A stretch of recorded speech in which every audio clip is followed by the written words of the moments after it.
Мен егерде несиені төлей алмай қалсам, не істеуім керек? Кредит алу кезінде екі тарапта, борышкер де, кредитор да кредитті уақытында өтеу мүмкіншіліктерін бағалайды. Ең бастысы банкке уақытында хабарласу. Несие жабу сұрағына өте жақсы дайындалып келу керек.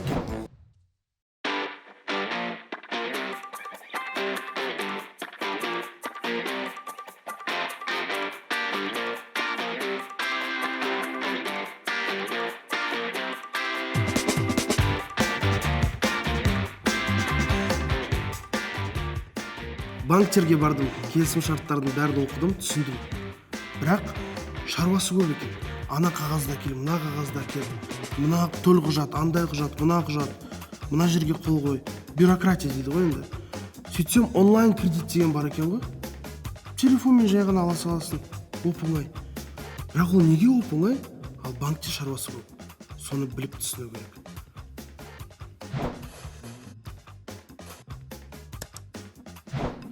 Менің атым Бекзат.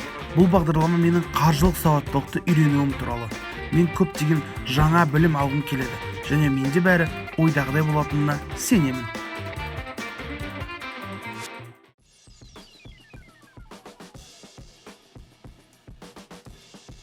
Онлайн несие дегеніміз не? Енді қарапайым жауап беретін болсақ, онлайн дегеніміз бұл азаматтың, тұтынушының, клиенттің ешқайда аяғымен бармай, желіде отырып, интернетте отырып, өзінің мобильдік телефон арқылы немесе интернеттегі сайт арқылы, тапсырыс беру арқылы, сол жерде барлық шарттарды қабылдап, өзінің банктік счетына немесе карточкасына несиені қарызды алуы. Онда мынандай сұрақ, онлайн несиенің пайызы өте жоғары, мысалы классикалық несиеге қарағанда, неге олай? Енді бұл жерде онлайн болған кезде кепілсіз онлайн несиелердің пайыздық мөлшерлемесі жоғары. Ол 2020 жылдың 1 шілдесіне дейін, мысалы үшін ешқандай қадағалауға бағынбаған. Ал 2021 жылдың 1 шілдесінен бастап біздің мемлекет тарапынан қадағалау пайда болды. Ал 2021-дің 1 наурызынан бастап міндетті түрде лицензия алу қажет болды. Яғни қазіргі таңда 56%-дан аспайтын жылдық тиімді мөлшерлемесі артық болмайтын несиелер болу керек. Бірақ дегенмен де нақты осы онлайн деп айтып отырған несиеңіз бұл кепілсіз аз несие болғанда, аз мөлшерлеген несие болғандықтан бұл 50 айлық есептік көрсеткіштен аспайтын болса, ол жерге мысалы үшін сол алған сомасына 30%-ға дейін үстеме ақыны қосып жіберуге мүмкіндігі бар, қазір заңның өзінде де. Сондықтан да олардың қымбат болатындығы сонда. Ондай болса, бұл онлайн несиелерді шағын қаржы ұйымдары береді. Сізге мұндай ұйымның веб-сайтына кіріп, сауалнама толтыру, төлқұжат деректерін көрсету қажет. Сонда ұйым сізге банк картасына ақша аударады.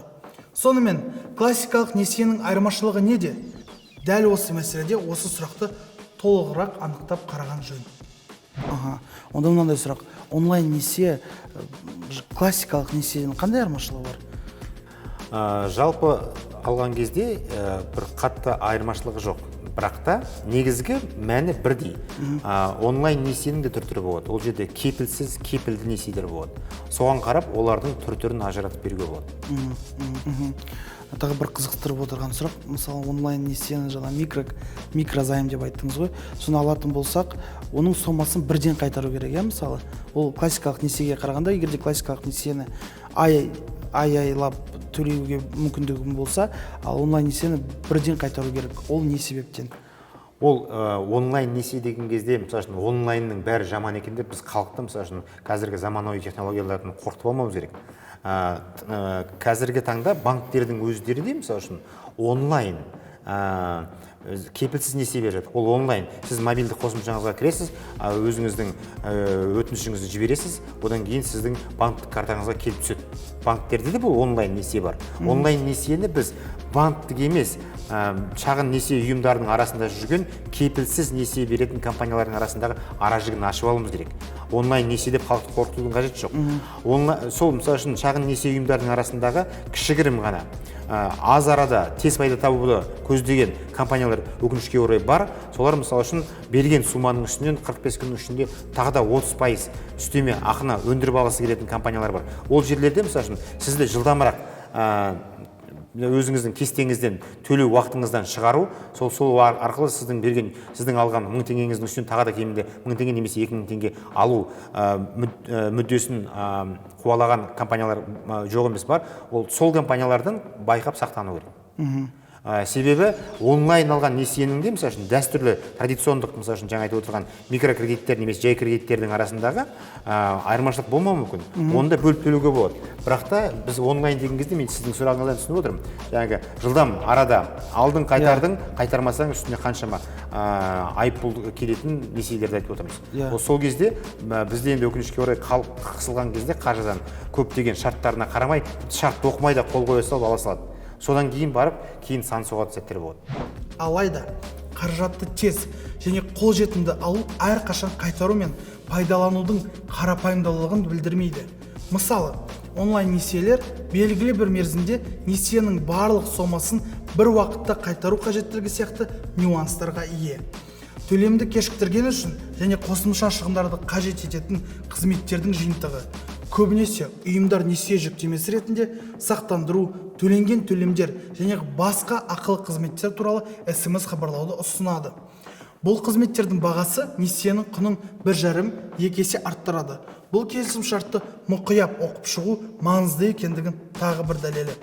Бұндай қызметтерді толығымен шағын қаржы ұйымдары заңды түрде көрсетеді. Содан кейін қызметті лицензияланбаған тіпті заңсыз ұйымдарда қанша ақша алуға болады. Мен мысалы онлайн несие алғым келсе, белгілі бір компанияның лицензиясын қайдан тексере аламын?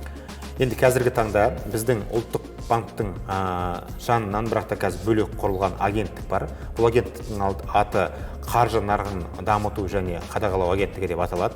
Орыс тілінде ARFR деген түсінігі бар. finrec.kz деген сайты бар. Осы сайтта арнайы рұқсат алған, яғни арнайы лицензия алған компаниялардың тізімі бар.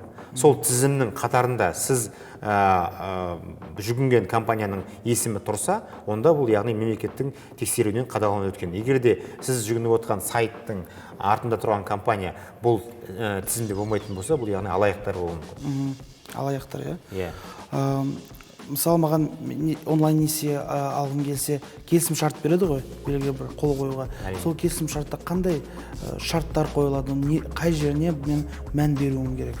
Біріншіден, сіздің алатын несиеңіздің үстінен төлейтін үстеме ақыңыз, жылдық мөлшерлемеңіз 56%-дан аспау керек жылына. Егер бұдан асып кететін болса, ол келісімшартта жазылады. Жылдық тиімді үстеме ақы пайызы 56%-дан аспау. Бұл мемлекеттің қойған талабы. Егер одан артық төлейтін болсаңыз, ол онда дұрыс емес. Сонымен қатар қосымша сізге қосымша қызметтер, сіз тексеру үшін мынанша ақша төлейсіз, осы несиені беру үшін, ұйымдастырғаным үшін тағы да комиссия төлейсіз. Егер де уақытында келген кезде уақытында келмейтін болсаңыз, сіздің күн сайынғы төлейтін сомаңыздың үстінен қосылатын айыппұлыңыздың, штрафыңыздың көлемі өсіп кететін болса, олардың бәрі қазіргі таңда заңмен толықтай реттелінеді. Соның дұрыс емес екендігін қарап реттеп оқу керек. Егер де оқымаған болсаңыз, оны түсінбейтін болсаңыз, енді бәрібір де маңайыңызда жүретін бір қаржыға жақын, заңға жақын азаматтардың көмегіне жүгініп, соларға бір қаратып алған дұрыс. Себебі осындай сәттерден қазіргі таңда біздің халықтың арасында көптеген күйіп жатқан азаматтар бар. Онлайн микронесиелер өте ыңғайлы.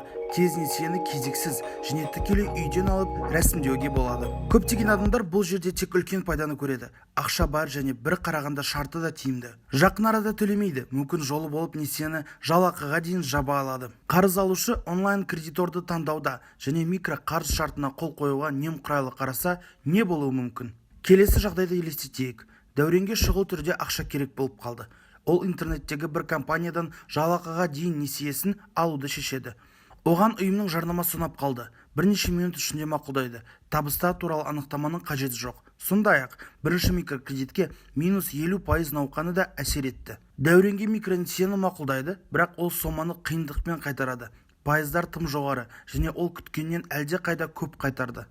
Сонымен қатар, тұрақсыздық айыбы үшін айыппұлдар мен өсімпұлдар бар. Кейін Дәурен бұл ұйымның заңнамалық тұрғыдан қарағанда микроқаржылық ұйым емес екенін біледі. Жалған несие берушілер көбінесе өз клиенттеріне несиені жоғары мөлшерлемемен және әртүрлі комиссиялармен айыппұлдарды қосып береді. Ғаламторда лицензияланбаған алаяқ микроқаржы қызметтерін ұсынатын ұйымдар көп. Микроқаржы ұйымы реттелгенін немесе реттелмегенін қалай тексеруге болады? Өте оңай. Мұны Қазақстан Республикасы қаржы нарығын реттеу және дамыту агенттігінің сайтында білуге болады. Микроқаржылық қызметті жүзеге асыратын ұйымның шартына саналы түрде және ұқыптылықпен қол қою керек. Әсіресе, егер сіз жалақыға дейін қарызын алғыңыз келсе. Микронесиені электронды тәсілмен бергенге дейін онлайн-кредитор сізді микронесие беру ережелерімен таныстырумен, микронесиені алумен, қызмет көрсетумен және өтеумен байланысты төлемдер мен аударымдар туралы толық және дұрыс ақпарат беруі тиіс. Сондай-ақ микрокредитті өтеу әдісін, өтеу кестесінің жобаларын өз таңдауына ұсыну қажет. Сіз шағын несие алуға байланысты өз құқықтарыңыз бен міндеттеріңіз туралы хабардар болуыңыз керек. Бұл өте маңызды. Жаңа сіз халықтың арасында келіп жатқан азаматтар бар деп айта кеттіңіз. Ол мысалы алаяқ компаниялар да кесірі болуы мүмкін, мысалы. Өйткені біздің қарапайым халық көбісі түсінбейді. Қаржылай сауатты емес, Енді сізден бірнеше кеңес сұрасам, қалай онлайн несие аларда оны қалай тексеру керек, қай жеріне мән беру керек, қалай алаяқтарға кездеспей алданып қалмау керек? Енді біріншіден қазіргі таңда нарықта бар бірнеше компаниялар бар. Енді біздің компания ол бағытта жұмыс істемейді, бірақ дегенмен де нарықта өзін-өзі бірнеше жылдан бері жұмыс істеп, өзін-өзі дәлелдеген абыройы бар, репутациясы бар компаниялар бар. Біріншіден соған мән беріңіз. Жаңағы пайда болған телефоныңызға келген бір жарнама немесе SMS хабарлама арқылы арзан және жылдам тегін ала қой деген, мысалы үшін әрбір сізді қызықтыратын заттарға бас ұрмау керек. Содан кейін алдында айтып өттік, ол компанияның ресми атауы қандай? Ресми атауын біліп алып, ресми атауын білгеннен кейін сол компанияның ресми атауын Финрек сайтында, яғни қаржы нарығын қадағалайтын агенттіктің сайтында бар жоқ екендігін тексеріңіз. Тексергеннен кейін сол нәрсеге, мысалы үшін, келісім шарттың сіздің мүдделеріңізді қорғап тұрғанын қарау керек. Тек қана бір жақты ғана, мысалы үшін, құрастырылған келісім шарттар болуы мүмкін. Сіздің мүдделеріңіз мүлдем қарастырылмаған, тек қана жаңағы компанияның мүддесі, яғни интерестері қарастырылған. Ол болмайды. Себебі осындай келісім шарттардың өзінде қазіргі микрокредит деген түсінік бар.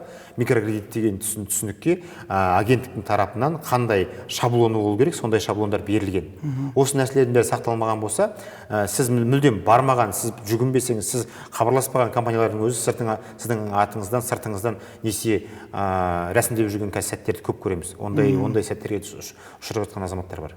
Лицензияланбаған шағын қаржы ұйымдарының қызметіне заңнамалық деңгейде тыйым салынған және оларды қаржылық нарықты реттеу және дамыту агенттігі қатаң бақылайды. Біріншіден, әрқашан несие берушінің лицензиясын тексеріңіз. Екіншіден, түпнұсқаның жоғары, сапалы жалған болуы мүмкін сайттардан тексеріңіз. Үшіншіден, ешбір ресми ұйым несиелік өтінімді қарағаны үшін комиссия алмайды. Осы тармақтардың барлығын білу адамға алаяқтарға жолығудың алдын алып және адал жолымен тапқан ақшасын сақтап қалуға мүмкіндік береді. Осылайша ресми қаржылық ұйымдардың алаяқтардан ажырата білу ғана емес, сонымен бірге келісімді дұрыс оқу. Ал егерде алаяққа алданып қалса, жаңағы неше түрлі бір келеңсіз жағдайларға ұшырап қалған азаматтар болса, оларды мемлекет қорғай ма, әлде қалай шара қолдана ма? Енді әрине мемлекет қорғайды. Бізде құзырлы органдар, яғни құқықты қорғау органдары бар. Ол жаңағы біздің ішкі істер министрлігі, прокуратура. Енді әрине біріншіден заңды білетін заңгерге немесе адвокаттың көмегіне сүйеніп, арнайы арызыңызды жазып, осындай алаяқтардың арбауына түсіп қалғаныңыз туралы міндетті түрде арыз жазу керек, ресми түрде.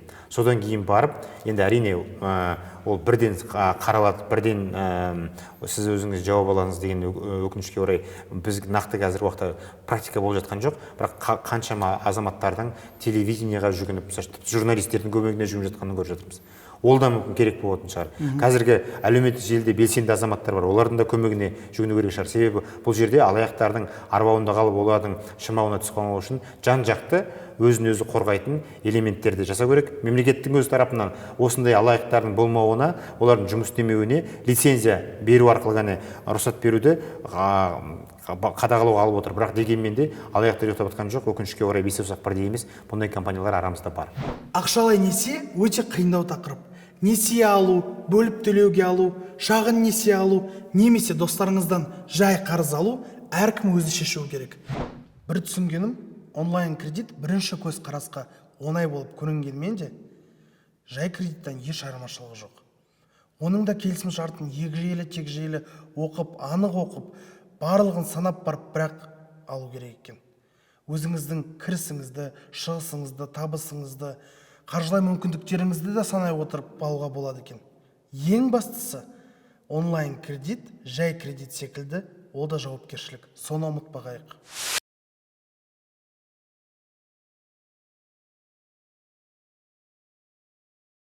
Несие жайлы бәрін түсіндім. Алуға бел будым. Сөйтсем маған берген жоқ. Несие тарихыңыз жаман дейді. Несие тарих дегеніміз өзінің аты айтып тұрғандай, адамның өмірінде